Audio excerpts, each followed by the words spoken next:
Hi guys, and welcome to the second episode in our series of how to start a successful online jewelry business.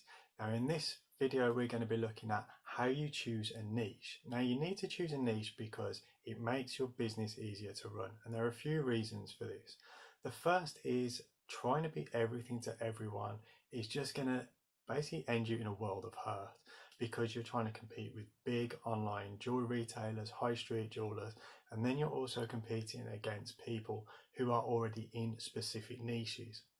And trying to be everything to everyone, especially when you're just starting out, is a really difficult way to go. I tried that to start with and it didn't really work to start with for me. So this is where you need to choose a niche. The second reason for choosing a niche is that it makes your marketing easier, because if you choose a niche, you can identify who your target market is.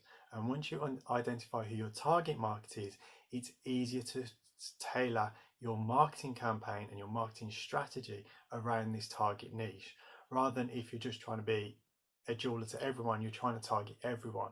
So having a niche and being targeted at a niche makes marketing a lot easier. So what are some examples of a niche? Well, a lot of people think the jewelry trade or the jewelry industry is a niche, but it's actually not. The jewelry trade is a multi-billion-dollar industry, and you need to focus on specific areas. And some good examples of this are kind of fashion or costume jewelry, or you can have things like men's jewelry, vintage jewelry, or things like bridal and wedding jewelry. But you need to focus your business in one area. And you can also choose a sub niche. So it's a niche within a niche. So say, for example, you decide to do vintage style jewelry, you could go for Art Deco style jewelry, because you can target the people who are looking specifically for Art Deco style jewelry. So that is the reason why you want to choose a niche. Now, when you're selecting your niche, you don't want to go too specific. For example, if you went and just did sterling silver wolf rings, for example, you're targeting a very specific target market.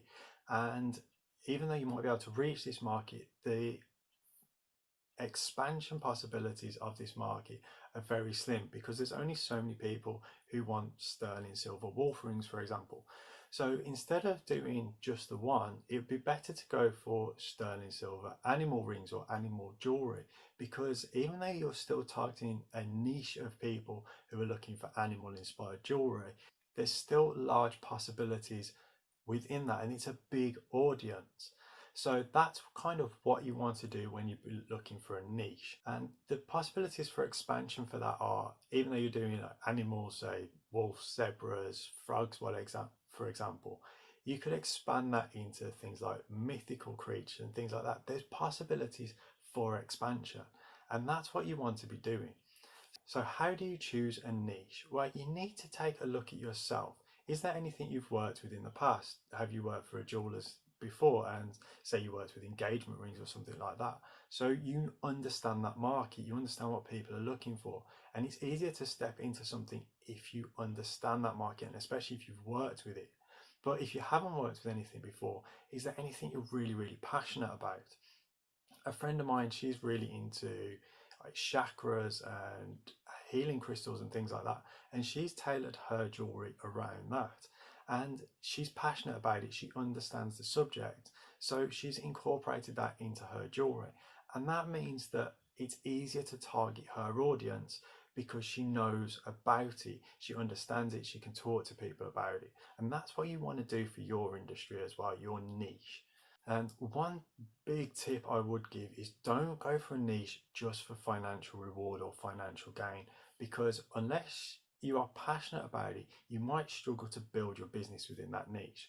Now, I know a lot of people go for, like, for example, engagement rings, bridal jewelry, but it's a hugely competitive market. And a lot of people think, oh, you can make a lot of money on a £3,000 ring, for example. But when it comes to it, these people are in, it's that competitive amongst all the businesses in there. They're not actually making as much as you might think. Whereas people who are more going for more specialist niches that are maybe slightly off the mainstream track are actually doing a lot better, because there's a lot less competition, and it's also something they're passionate about, and they can include this passion into their business and into their jewelry. And that's what you want to be looking for, because this spreads to your audience. Because when they're reading your website, when they're reading your About Me pages, if they can tell that you're really into this and you really understand this, you're building that relationship with them when they're reading your website. And that encourages people to contact you and to deal with you, because they know that they're dealing with somebody who's on a similar wavelength to what they are, because that's the reason why they're looking for that jewelry. So guys, thank you for watching so much. I hope you've enjoyed this video, and if you've learned something from this, I'd really appreciate it if you could drop a like on the video. And if you want to hear more about setting up a jewelry business, then hit that subscribe button, because I'm going to be posting videos every week on the subject to help you guys start your own successful online jewelry business. Have a great week, have a great time. Peace out.